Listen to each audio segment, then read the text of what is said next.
And welcome everybody, it's Dan Latto speaking. Hope you're well today. So in this podcast session, I want to talk about sales. We're running lots of Facebook ads for lots of different clients. We've got content marketing going out for lots of different clients. Our SEO requirements have gone through the roof because of AI. I mean, it's all happening right now. But what's interesting, I'll give you an example. So what's interesting is we've got a client and they have a product, and so we launched the adverts, and the adverts, they were getting impressions, and they were, the ad spend was being spent and that kind of thing. But the problem that we found was that there were no actual leads coming in. And so we would look at that. It's a new client. The adverts have been launched a week. They're in the learning phase, which is normal. But even in the learning phase, you actually should get some leads, and it wasn't getting any leads at all, which is really odd. So we looked at the impressions, we looked at the click-through rate, and we looked at all of that. It just wasn't happening. So we weren't happy. So we changed the leads up. We changed the adverts and the creatives, and we just made some other changes that needed to be made to that ad campaign. Launched it. That evening, we got 9 leads. Woke up the next morning, the guy had, I think, 16 or 17 leads. This was this morning, 16 or 17 leads. By this afternoon, it's like up to 22 leads. And so I had a conversation with the guy yesterday about all these leads and how you're going to handle all these leads. Because it's one thing, people go, oh, I just want leads. Like, don't we all? Brilliant, generating leads. And then people go, oh, no, I just want leads that buy. Like, it's just impossible. It's like, I want to marry Miss World, but it's not going to happen. Do you know what I mean? It's like, it might happen, but I doubt it. The chances of that happening are so improbable. And the chances of you getting leads that just buy are also so improbable. But then what happens is they phone up the leads and then they go, oh yeah, these leads are no good. And we're like, okay, so why are the leads no good? And we're like, it's too expensive. And it's like, and so we use this example of a car. So I've got a car, I'm going to sell you this car. How much is it? It's 40 grand. And you're like, well, that's well expensive for a car. I'm not buying that. No, it's a Ferrari. It's a Ferrari, I don't know, 458 worth 150 grand. And you can have it for 40 grand. Oh, right, well, I'll have 2, right? And so when you're reaching out to people who've asked you to reach out to them, that's a lead. But if you just reach out and go, what do you want? This is the price. Then it's a crap lead. And it's because your flow of dealing with that lead has had zero thought about how you're supposed to deal with that lead. So I'll give you another example. In my business, we generate leads all the time. And so we tried putting the WhatsApp number on the website, and we were getting people WhatsApping us, but the quality of those people WhatsApping us was dreadful. They would WhatsApp us and would immediately reply, and they just wouldn't even bother to reply. They'd not even read it. Or they would read it and they just wouldn't reply. So rude, right? So now what we do is we get people, when they sign up, they go through and book an appointment, a strategy session. But even then, people don't show up for the strategy sessions, which is really infuriating, because I'm sat here waiting for them. They don't even bother to show up. So now what we do is we send them an email to confirm it, and we send them an email reminder. We also send them a text message to confirm it, and we send them a text message reminder. And then now we have someone working in our client services department who actually phones them up. Hey, it's Cheryl. I'm just checking that you're actually on this call today with Dan. Is everything okay? Can you show up? Tell me a little bit more about your business. What's the website? Just getting a little bit more information, because now that end user, they're actually a little bit more engaged, whereas before they weren't engaged at all because they just booked it, not heard from you for like a week, or even the previous day, because many people will book a call for tomorrow, not necessarily the next week. And interestingly, by the way, those people who book a call for 2 weeks very rarely show up. We know this. Like, if they are motivated, they'll book a call in for the next available slot, not sometime in 2 weeks. I get that people are away on holiday and it's a blanket statement and all of that kind of thing, but we know that those people have booked those calls so far in advance, they're generally not going to show up. But the other thing that also happens is we've got their number, so I'll go onto our business WhatsApp and I'll send them a quick message. Hey, it's Dan. Bear in mind, we've had 2 text messages, we've had 2 email addresses, we've emails. We've probably spoken with our client services team. And now also they're going to get a WhatsApp from me. Like, hey, it's Dan, just checking you okay. Our call's in half an hour. Are you still good for it? Or an hour, or whatever that's going to be, or tomorrow. Yeah, all good. Now, by the way, some people still, despite all of that, still don't show up. And, obviously it winds us up and it'll wind you up as well.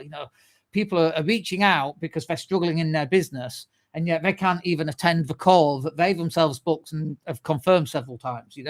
Drives us absolutely insane. But this is the thing, is that if you just phone up a potential customer and go, what do you want? Oh, yeah, it's this amount of money. The chances that they're going to buy are actually much slimmer. So, for example, one of the things that you could do is you could message them, hey, it's Dan, I got your lead came through because you're looking for this particular thing. Whereabouts are you? Even if they've already given you their postcode, you should ask for their postcode again, because now there's some level of engagement. And by the way, the more engagement that you create with this person and the more that they reply, the more that they are likely to be a client, right? You are much more likely to close somebody who actually replies to you than somebody who doesn't reply to you. Now, think about that for a second. And let's just assume that presupposition is true. If that is true, you should have a set number of questions that you always message that person, even if they've already given you the information. Oh, I just want to double check your postcode. Can you just confirm that for me? Brilliant. Now they've actually invested in the relationship because now they're replying. If they don't reply, there's no investment in the relationship. And this is the best example I can think of here is, when you're climbing a mountain and like I did this, it was a very silly thing to do. I was in flip-flops and I was climbing this giant hill, and I got to like 75% of the way there, and I looked back down, and I was thirsty, and it was a hot day, and I was like, oh gosh, if I don't get to the top, I'm gonna have to go all the way back down and come all the way back up another day. And we call this Fever Summit. So because I'd invested all that time and effort and energy into getting 3/4 of the way, I might as well just go all the way up to the top. And that's what I did. Couldn't get back down. I'm like, oh my gosh, this is actually quite dangerous. But this is the same for you and your clients. And think about this in any relationship that you've had. The more invested you are in that relationship, or that they are in that relationship, the longer that relationship will last, and the more invested they already are. So if you ask them to do something, the more likely they are to say yes, because they're invested in the relationship. And this is the same with sales. How invested is a person that's filled in a Facebook form, and then you're hoping they're going to just turn up to an appointment that they've booked? Like, they're not invested at all. Anyone can book an appointment. But if you ask them another question and then jump on a call and just give him a quick call, or one of your team gives him a quick call just to say, yeah, he's coming out to measure up, or he's coming out to speak to you, or you've got this call booked in, are very much more likely to actually attend that call. And yes is the answer. And so, this is sales. This is what sales is. Gone are the days where you would put an advert in a newspaper and people would buy off the page. It just doesn't happen. It might happen to some extent, direct mail. But if you think about how much investment, I'm just buying something right now for my daughter, a speaker, like a Bluetooth speaker. And, what do? We go in, we look at all the speakers, we compare the speakers, we check the prices, we go to several websites. Do you not think that your clients are also doing that for you? And absolutely they are. They're doing it to us. They go, they always make a point of saying, oh, we're speaking to several other people. Of course, I fully expect that you're speaking to several other people, as you should. And, we know our prices are good. We know our services are good. We know our communication is beyond amazing. It's one of the, strong things that people come and tell us all the time. And every day I have strategy sessions, and every day the complaint is that the agency just ignored them. They just couldn't get them to reply.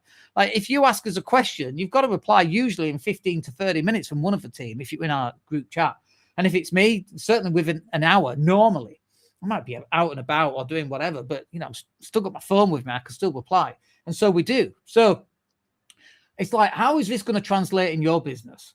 And how do you get your potential clients to be more invested in what it is that you're doing?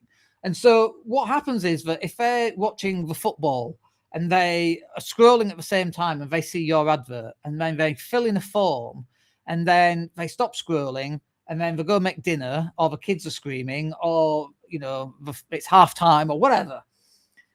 But they've forgotten that they've even filled in that form. So if you're not reaching out to them in some way, They don't even know you exist. They've literally completely forgotten. Now, we had a guy a couple of weeks ago, and he's like, no, I don't want those people. I just want people who, when they see it, they buy. Like, everybody wants that. That is not the world in which we live in anymore. You have to have a very solid workflow for your sales process. And if you've not got a solid workflow for your sales process, you can generate as many leads as you like. You're not going to be closing them. Now, the problem here is that no one's had any training on this whatsoever. Like, when did you last go out and get some sales training? Never. I get it. Busy, if you're a plumber, what are plumbers doing going on sales training? But trust me on this, you go and get some sales training as a plumber, you're going to close a lot more business. This is all human psychology. A lot of this comes into what we do because we're a digital agency, and understanding how people think and what motivates them to actually take action and all of that kind of thing is really important. But for most people, you've never had any sales training. You've not thought through your workflow. And it's a downside for us, because when a client comes on and we generate 15, 17 or 19 leads in the next 24 hours, and they don't know how to close those leads or speak to people or warm people up, it's a waste of money, really. Those 17, 19, 20 odd leads is a waste of lead generation. And that's all comes down to the person not knowing how to do that. And again, we understand that why would that person know how to close leads? But it's a valuable aspect of your business. And so you need to get some sales training, and you need to work on the workflow. And if you can do that, then you'll be a lot more successful. Anyway, I do hope you find that useful. And please hit me up if you've got any questions, and we'll catch up with you on the next one. Hope you have a great day.